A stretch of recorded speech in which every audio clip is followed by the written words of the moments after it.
네, 지난해 여름이죠. 많은 사람들의 이목을 집중시켰던 공관병 갑질 사건 기억하십니까? 이 사건을 계기로 이 공무원 행동 강령이 마련되고 기관별 제도가 개편되는 등 이 수평적인 인간 중심 문화 조성을 위한 다양한 노력들이 이루어져 왔는데요. 국민권익위원회에서 공공부문 갑질 피해자들을 위해 국민들이 안심하고 상담 또 신고할 수 있는 여건을 마련했다고 합니다. 자세한 내용 국민권익위원회 국민신고과 김기선 과장과 화상회의 시스템 온나라 이음 연결해서 알아보도록 하겠습니다. 과장님 안녕하십니까? 예, 안녕하십니까? 김기선입니다. 네, 오늘부터 이 공공부문 갑질 피해 통합신고센터 창구를 운영하신다고 들었는데요. 먼저 이 갑질 피해 통합신고센터를 신설하시게 된 배경부터 좀 말씀을 해주시죠. 예, 말씀하신 것처럼 그 다양한 유형의 갑질이 발생하고 있는데요. 그 피해를 입으신 분들께서 편리하게 도움을 호소할 수 있도록 국민신문고에 창구를 개설한 것으로 이해하시면 되겠습니다. 사실 이게 처음은 아니고 작년에 그 공관병 그 갑질 사건이 일어났을 때 정부에서 그 대책을 발표를 했습니다. 그 대책 중에 하나가 국민신문고에 피해에 대해서 민원을 신청할 수 있는 창구를 이제 개설하는 것이었는데요. 당시에 이제 주로 문제가 됐던 개인적인 어떤 심부름을 시킨다든지 이런 사적 노무 지시에 주로 이제 포커스가 맞춰져서 민원을 이제 신청할 수 있도록 해왔었습니다. 그렇지만 뭐 우리 모두가 다 알고 있듯이 소위 뭐 갑질이라고 하게 되면 어떤 사적 노무 지시 하나에만 국한되는 건 아니지 않습니까? 그래서 이번 달 초에 정부 차원에서 다양한 유형의 그 갑질에 대한 어떤 대책을 발표를 했고요. 그 일환으로 국민신문고에서 이번에 그 통합신고센터로 확대해서 서비스를 좀 개시를 하게 된 것입니다. 예를 들면은 뭐 그 사적 노무 지시 외에도 금품이나 향을 요구하거나 실제로 또 받았다든지 채용 청탁을 한다든지 또는 폭언 폭행, 성희롱 성폭행 이런 부분의 어떤 피해도 발생을 하고 있고요.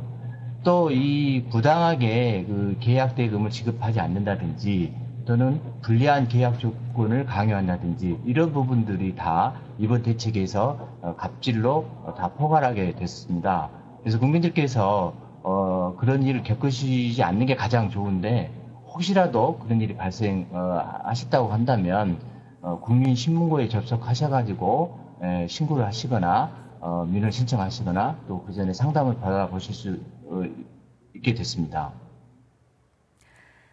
네, 그렇다면 이 갑질 피해 통합신고센터 신고 절차는 어떻게 되는지 또 그 절차 과정에서 어떤 내용들을 상담받고 신고할 수 있는지 자세한 내용 설명 부탁드립니다. 예, 일단은 그 인터넷에서 이제 그 국민신문고로 이렇게 접속을 하시게 되면요. 초기 화면에 눈에 잘 띄게 저희가 그 메뉴를 그 배치를 해놨습니다. 크게 상담, 신고, 민원 신청 이렇게 세 개로 이제 구분이 돼서 메뉴가 있는데요. 우선 일단은 그 상담을 받고 싶다 그러시면 이제 상담 메뉴를 클릭하십니다. 그렇게 되면은 국민권익위원회에서 지금 운영하고 있는 정부 민원 안내 콜센터 110 콜센터로 이제 연결이 돼가지고 그 필요한 내용 상담을 받으실 수 있는데요. 예를 들어서 본인이 이제 겪은 이런 내용이 갑질 피해에 과연 이제 해당되는지 그렇지 않는지 그리고 만약에 해당이 된다라고 하게 되면 어떻게 대응을 하거나 구제를 받을 수 있는지 사안별로 이렇게 상담을 이제 받으실 수가 있습니다. 그리고 이제 실제로 내가 신고를 하거나 이제 민원 신청을 하겠다고 이제 마음을 먹으시면 해당 버튼을 이렇게 클릭을 이렇게 하셔가지고 피해 내용을 입력하시고 그다음에 처리 기간을 지정해서 신고나 이제 신청을 하실 수가 있습니다.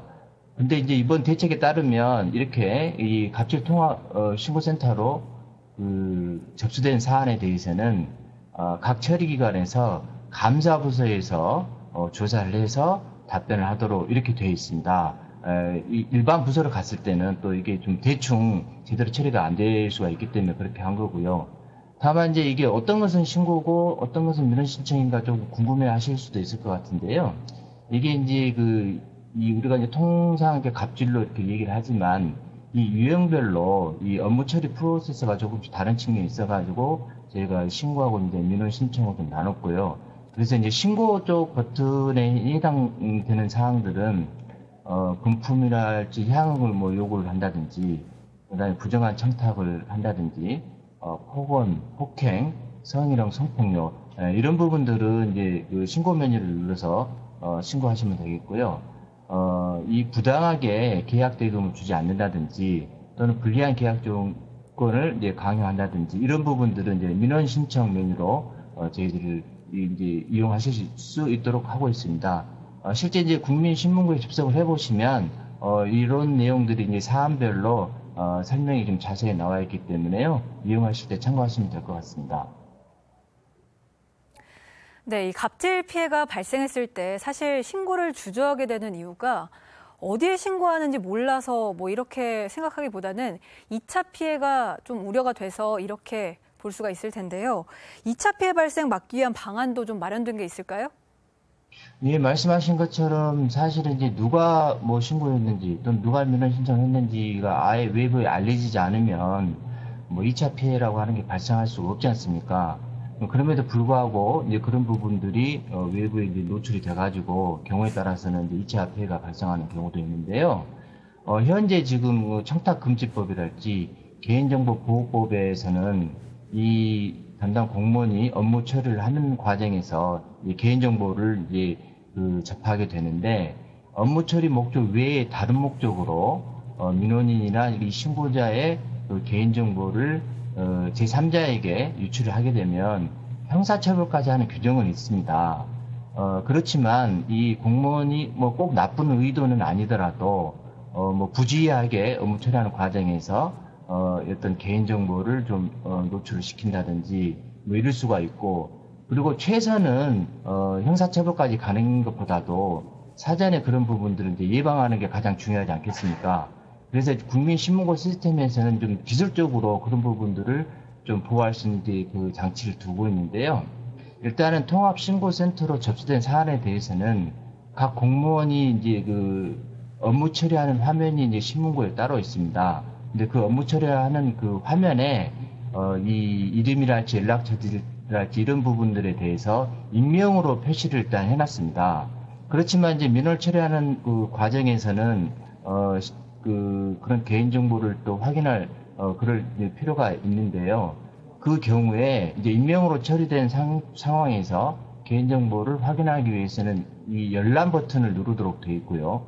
열람 버튼을 누르면 이 개인정보를 업무 처리 목적 외로 이렇게 유출했을 때는 처벌을 받을 수 있다, 이런 점하고, 그리고 실제 누가 열람을 했는지 또 언제 열람을 했는지 등 이렇게 열람 정보가 다 저희가 그 시스템에 기록으로 남아서 저장이 되고 있습니다. 그래서 이런 부분들을 저희가 사전에 고지를 하고 있고, 그래서 그 사전에 고지된 그 내용을 담당 공무원이 내가 이 내용을 읽고 확인을 했다라는 버튼을 이제 눌러야 실제로 그 개인정보를 볼 수 있도록 이런 장치를 강구를 했습니다. 그래서 이런 방식으로 다시 한 번 더 경각심을 좀 줘서 혹시라도 실수로라도 개인정보가 유출되는 일이 없도록 그렇게 지금 노력을 하고 있습니다.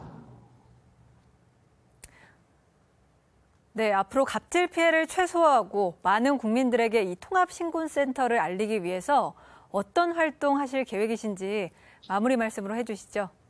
예, 이번 달 초에 정부 대책에 발표됐을 때, 그때도 이제 이 신문고에 공공부문 갑질 피해 통합 신고센터가 이제 개설이 될 것이다라는 부분이 함께 이제 소개가 됐었고요. 실제로 이제 오늘부터 서비스를 하기 때문에 저희가 이번에도 홍보를 했었습니다. 그렇지만 이 국민들께 또 널리 좀 알려서 혹시라도 그런 일이 발생했을 때 바로 좀 국민신문고에서 접속을 할 수 있도록 저희들이 앞으로도 좀 홍보를 계속 해나갈 생각인데요. 지금 지난주에 그 민간 부분에서 그 직장 괴롭힘 그 근절 대책이 이제 발표가 됐었고요. 그 대책에 따라서도 이제 향후에 이 신고 창구가 그 국민신문고에 개설될 예정입니다. 그래서 이처럼 이렇게 주요한 어떤 계기가 있을 때마다 저희가 이제 온라인은 물론이고 SNS 등 오프라인은 물론이고 이렇게 온라인 포함해서 다각도로 저희들이 열심히 홍보를 하도록 하겠습니다.